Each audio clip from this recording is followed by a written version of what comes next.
Swayam Prabha. Digital India. Educated India.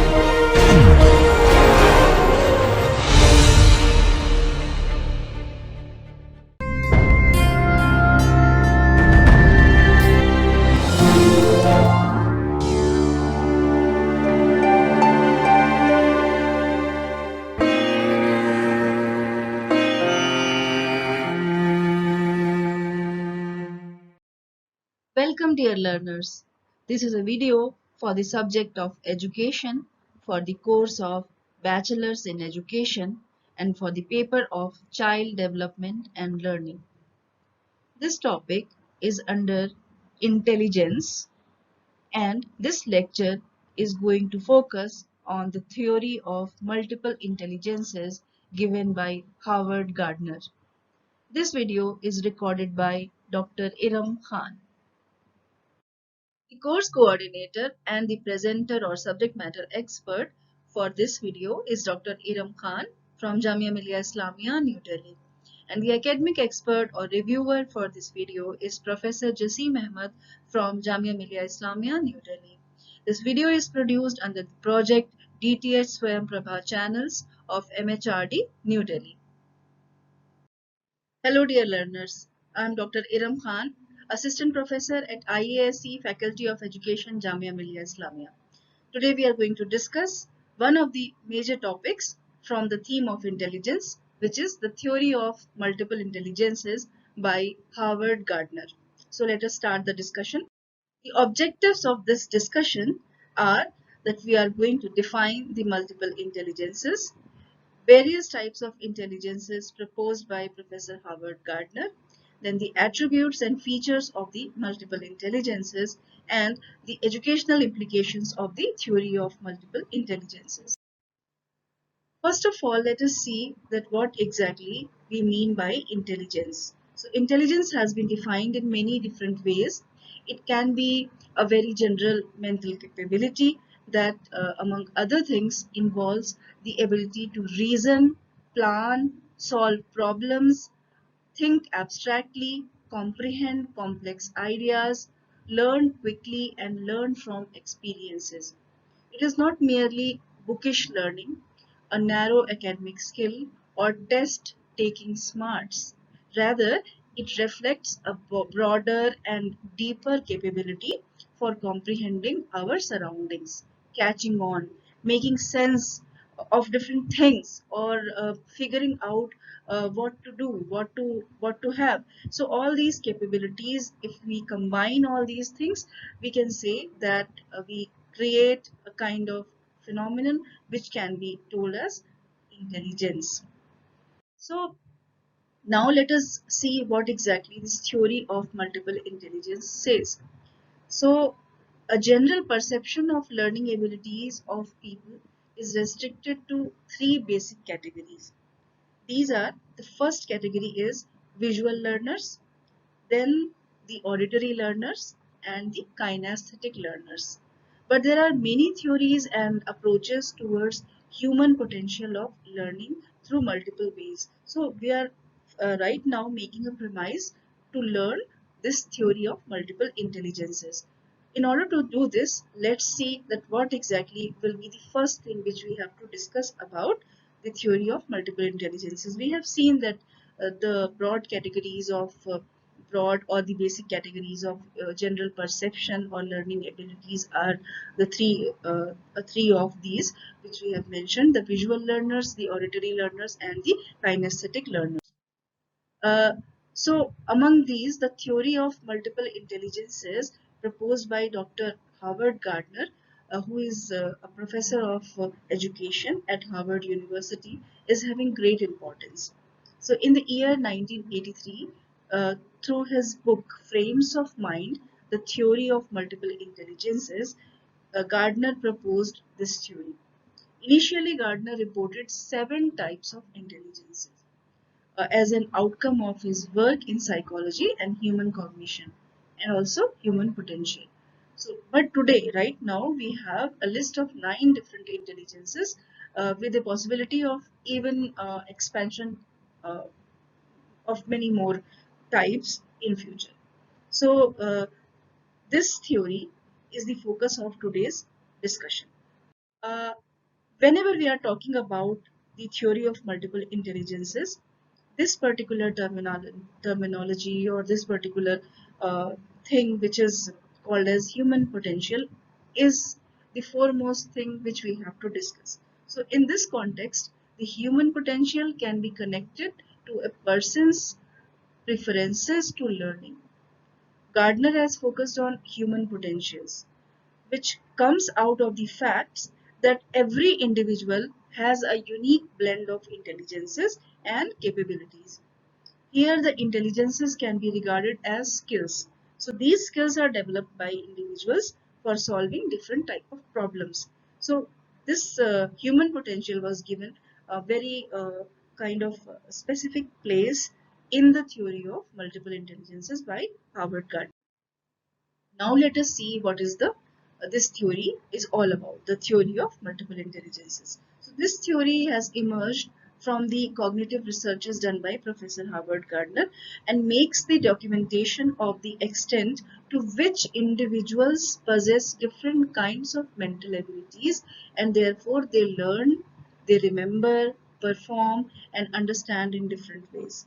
So according to this theory, we are able to know the world through language, logical mathematical analysis, spatial representations, musical or rhythmic thinking, the use of body to solve problems or to make things, an understanding of other individuals and through an understanding of ourselves. Uh, where individuals differ in is in the strength of these intelligences and so-called profile of intelligences. So we can say that in this way in which such intelligences are invoked and combined to carry out different tasks or different problems like solving different problems and progress in various domains actually is dependent on the strength of all the combination of these intelligences. So this theory of multiple intelligences say that every individual is actually having a combination of all these different type of intelligences, and maybe there is a possibility that one of the types may have a more dominating role, more dominating place in the personality of a human being. Now, let us see what else Howard Gardner's multiple intelligences theory has to say. Basically, the multiple intelligences can also be regarded as different learning styles.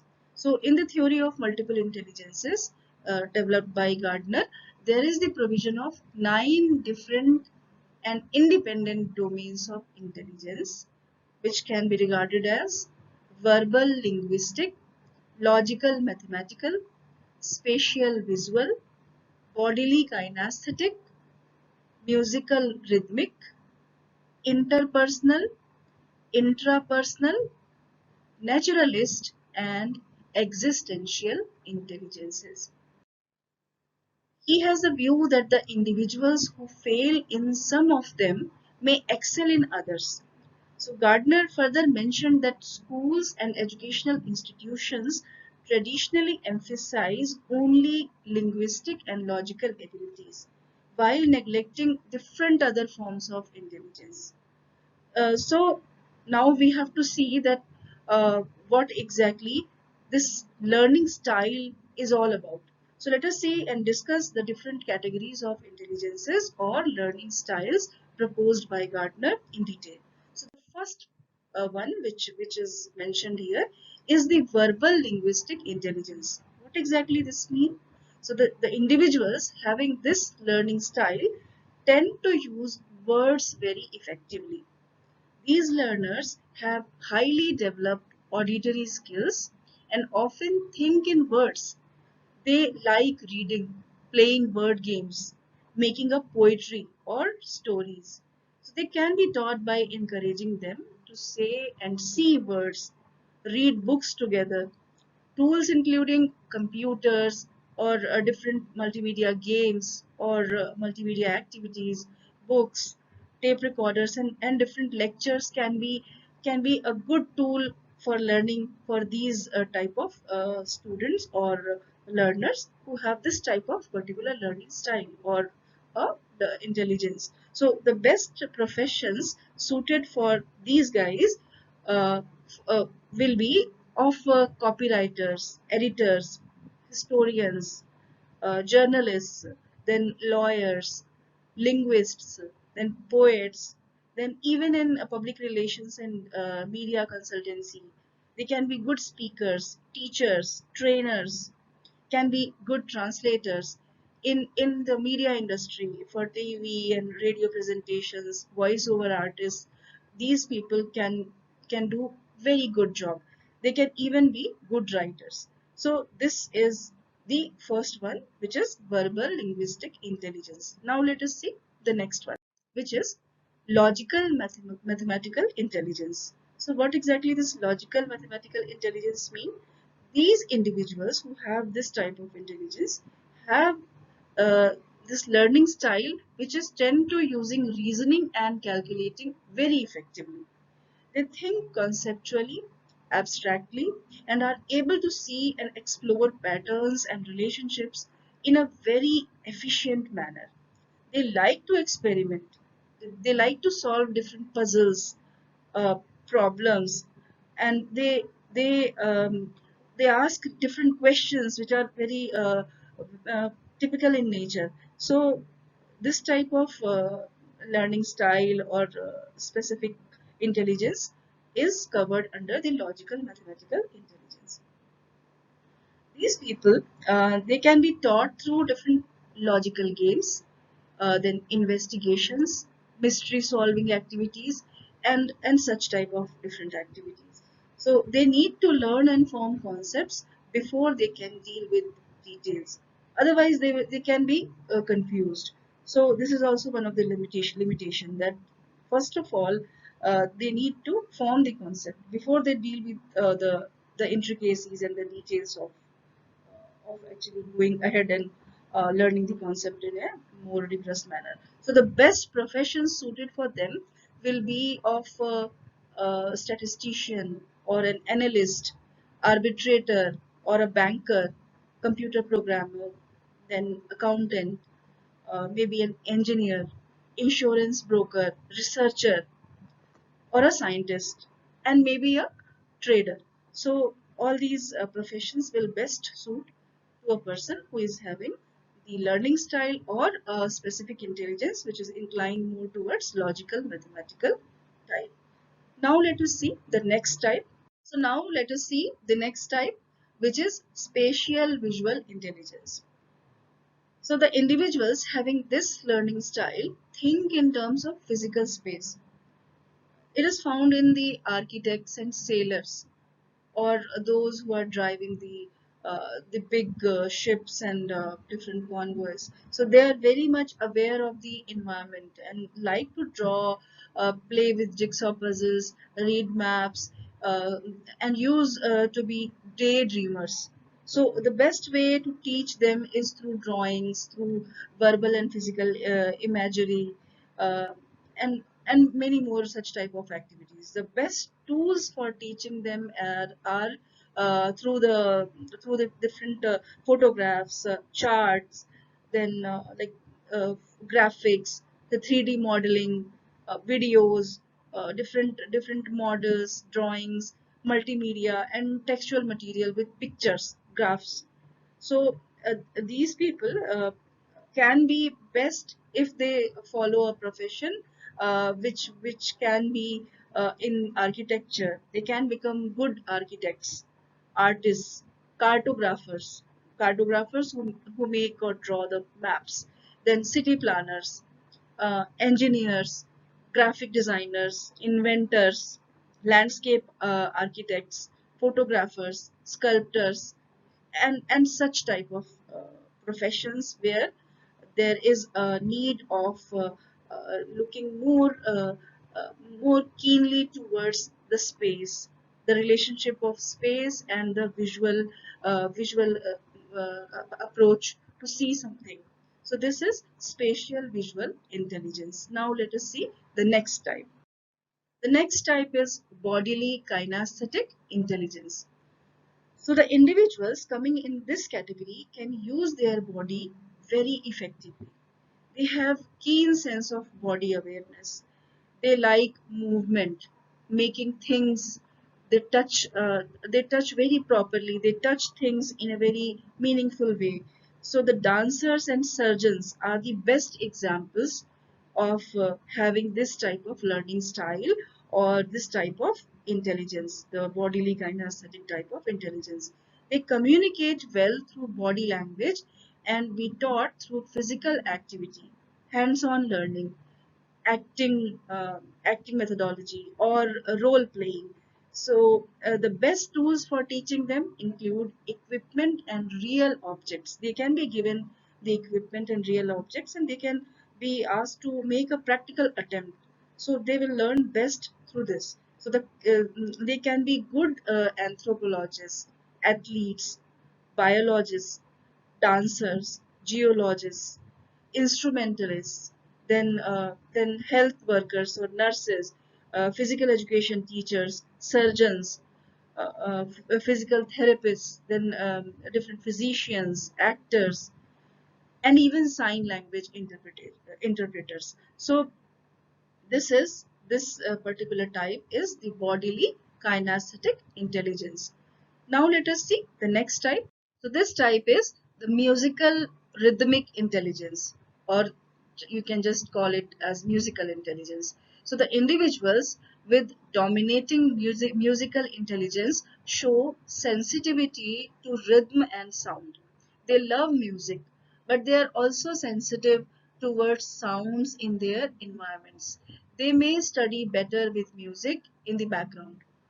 So you must have seen few people, few students who actually learn or solve different problems while listening to music. Few of us don't feel like that this is the best way, but for them, those who are following this method of having some music in the background, that is the best way of learning. So they can be actually best taught by turning lessons into lyrics, speaking rhythmically, and then tapping out time. So this speaking rhythmically is something which is difficult or typical for us, but this is something which is going to help uh, these people who are having the musical type of learning style or the musical intelligence. So the best tool for them for teaching them include musical instruments or music, then the radio or stereo or any type of multimedia which is used for playing the music.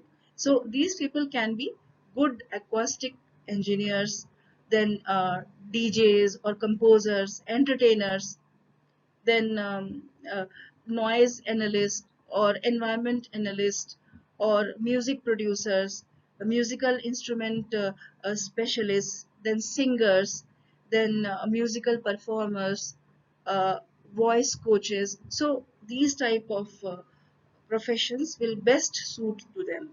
Now let us see the next one, which is interpersonal intelligence. What exactly is this? The individuals with dominating interpersonal intelligence understand best through interacting with others. These students learn through interaction. They have many friends. They show empathy for others. They are street smart people. They can be taught through group activities, seminars, dialogues, etc. So the tools best used for teaching them include uh, the audio conferencing or maybe discussion method, then instructor-led discussions or video conferencing, computer conferencing, or emails, or any type of writing which is actually can be useful for these type of learners. So for them, the best suited professions will be of for advertising professionals, caregivers, coaches and mentors, counselors, educators, health providers, then human resource professionals, mediators, politicians, then psychologists, and sales executives, teachers, therapists, trainers, and many more. Wherever there is the requirement of using the interpersonal skill, the human relations, and the relationship making or bonding activities, these guys, these people who are having this type of learning style or intelligence, they can excel. So this was the interpersonal intelligence. Now let us see the next. The next is the intrapersonal intelligence. What is this intrapersonal intelligence? we, we just see that who are these individuals. So the individuals with dominating intrapersonal intelligence tend to understand one's own interests or goal. They understand their their own selves in a very proper manner. These learners tend to shy away from others. They are in tune with their inner feelings. They have good wisdom, intuition, and motivation. They are self-motivated people, as well as a very strong will. They are very confident people, and they have very kind of strong opinions. So they can be taught through independent study and introspection. Tools for teaching them include books, good books. They are very book loving people. Creative materials, diaries, or privacy and time is the best tool. If you give them some time, that some private time, they automatically will strive here and there, and they are in a position to learn by themselves. So it will be right to say that they are the most independent of all the categories of the learners. So the person from this category is the one who is self-aware and involved in the process of changing personal thoughts, beliefs, and behavior in relation to their situation. They can adjust with other people's very properly. So the eighth and the ninth category of intelligence are added by Professor Howard Gardner just few years ago, and they were not the part of these seven types which were actually given primarily, but afterwards, later on, the two types were added, and these are the naturalist and existential intelligence. So now let us see what exactly these two types are, these two categories mean. So this one, the eighth category, is the naturalist intelligence. The individuals with dominating naturalist intelligence have the ability to recognize and categorize plants, animals, and other objects in nature in a very proper manner. They are very sensitive people towards the nature. So individuals who are high in this type of intelligence are more in tune with nature and often interested in nurturing, exploring the environment, and learning about species. They are interested in subjects like botany, zoology, environmental science, then geography, biology, etc. So they can excel if they get some sort of profession which is related to environment, which is related to like working with plants, with close vicinity in with plants and animals. So this is naturalist intelligence, which is the added one, the eighth type of intelligence. Now let us see the next and the ninth one and the last one, which is proposed by Gardner. So the existential intelligence. What exactly is this? So according to Gardner, the individuals with dominating existential intelligence have the sensitivity and capacity to tackle deep questions about human existence, such as what is the meaning of life? Why do we die? How did we get here in this world? And many more such type of questions. So they are very kind of philosophers, or they actually question the existence of human life and life on earth. So this was the ninth type of intelligence, and with this we have completed all the nine types. Let us see what else we have to see. So after the nine types of multiple intelligences, now let us see the various educational implications of the theory of multiple intelligences. So the first implication can be that the multiple intelligence theory can be used as a tool to achieve more success. Teachers are strongly motivated to help all students to learn. So therefore, they have explored multiple intelligences theory as a tool that makes more students to learn and succeed. So the great majority of the classrooms are characterized by the existence of scholastic winners and losers, or you can say that only the scholastic part of a student is explored inside a classroom. So the multiple intelligences theory is important here because it teaches us that all these students are smart, and and they differ only in the way in which they are smart or smarter. So in this way, we can say that all children have potential, and using multiple intelligences increase the opportunities for students to learn and succeed, which can give the adults more ways to grow professionally. Like once they become adults, they can grow in a better way, in a more professional way, and they can become a better citizen or a better person if they explore their different multiple intelligences and their own potentials. So this is the first implication, which says that if we understand multiple intelligences or this theory, and we actually make it our strength, then we can achieve more success in our life. The next one is that multiple intelligences makes learning more enjoyable. Students learn better if they like what they are learning and if they are enjoying what they are learning. So this is a proven fact. Basically, if you are teaching something which the students are not enjoying, they get bored and they tend to actually uh, um, getting involved in all those activities which will annoy at times the teacher. So it is hard for students to learn without any interest. So when students do not like what they are learning, they feel bored and they become tired. Even if they are able to learn well and succeed in their final exams, then also that particular learning process is not interesting to them. So therefore, it is better to create an enjoyable classroom atmosphere in which students like what they learn and they enjoy. So this enjoyment, this happiness is actually very much important in a classroom. So using a multiple intelligences theory in the classroom can help the teachers to create such an encouraging and a joyful atmosphere. So it is evident that students learn best when they enjoy what they are doing.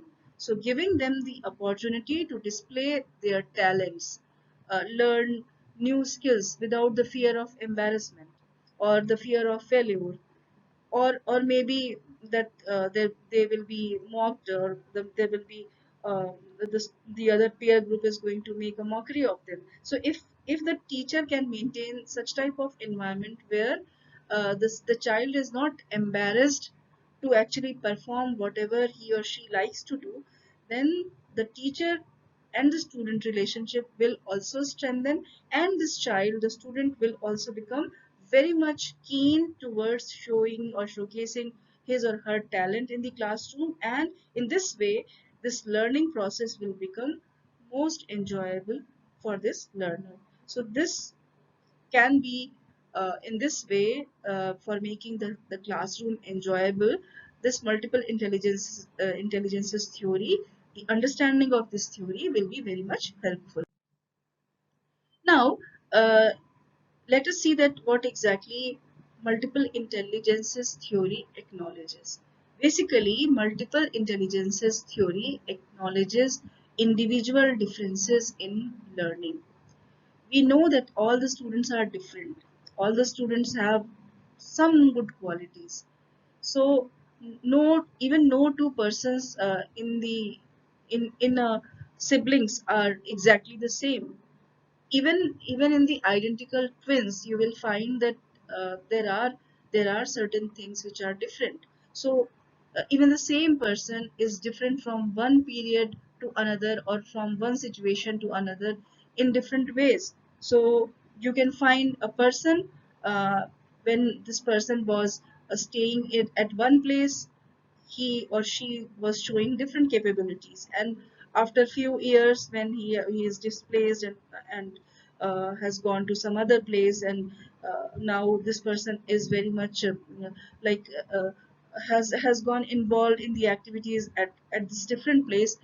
Even this person at two different times showcases different type of capabilities. So difference is the rule and stability is the exception. So this is applied to students while they are learning in their classrooms. So it is a fact of classroom life that what interests one student leaves another bored.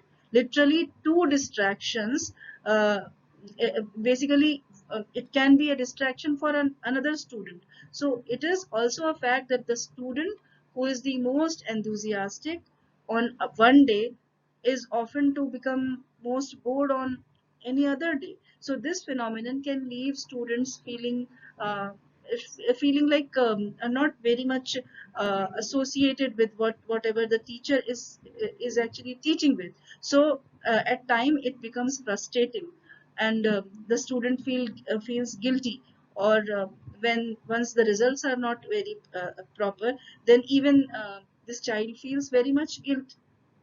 So the theory of multiple intelligences not only helps to explain this phenomenon, but also helps the teachers to find ways around the obstacles to learn. So therefore, multiple intelligences is greatly required to deal with the different students who have different minds. It will involve all the students with their different personalities to have more chance for learning and achieving success in their differences. Uh, they have to accept that they are different, and then also this uniqueness is helpful for them to for their future endeavors, and this is not going to hamper their future lives. So this was all about the different implications of educational implications of the theory of Gardner. So Gardner quotes that these differences challenge an educational system that assumes that everyone can learn the same materials in the same way, and that a uniform, universal measure suffices to test students' learning. Indeed, as currently constituted, our educational system is heavily biased towards linguistic modes of instruction and assessment, and to a somewhat lesser degree towards logical quantitative models or modes uh, as well. So practically, we need people who collectively are good at different things. A well-balanced world, a well-balanced organizations and teams are necessarily comprised of people possessing different mixtures of intelligences. So Gardner's multiple intelligences theory can be used for curriculum development, planning, instructions, then selection of course activities and related assessment strategies. So instruction, which is designed to help students develop their strengths, can also trigger their confidence to develop areas in which they are not as strong. So while doing this, students multiple learning preferences can be addressed when instruction includes a range of meaningful and appropriate methods, activities, and assessments. So with this, we have come to an end of this particular session. Now let us summarize what today we have learned. So this topic on the theory of multiple intelligences, which challenges the notion of general intelligence. It defines intelligences as a set of abilities, talents, or mental skills that permit an individual to solve various types of problems. So we have discussed all the 9 types of intelligences which were proposed by Gardner and the educational implications of his theory. Gardner himself asserts that educators should not follow one specific theory or educational innovation when designing instruction. So instead, they should employ customized goals and values appropriate to their teaching and student needs. Addressing the multiple intelligences and potentials of students can help instructors to personalize their instruction and methods of assessment, which will be the best way to deal with the students' learning. So, in this way, now we have concluded this particular topic, and I hope that this discussion proves to be useful for you all, and we will see each other in a different lesson some other time. Thank you so much. Dear learners, you were watching a video from the major topic of intelligence, and this lecture was based on the theory of multiple intelligences given by Howard Gardner. I hope that the lecture was very much useful for you all. This video lecture was recorded by faculty at home during the national lockdown period for COVID-19 pandemic using minimal technical resources. Technical errors, if any, are unintentional and may please be ignored. For any queries with regard to this lecture or broadcast, kindly send your email to techsupport@dth.ac.in. Thank you so much.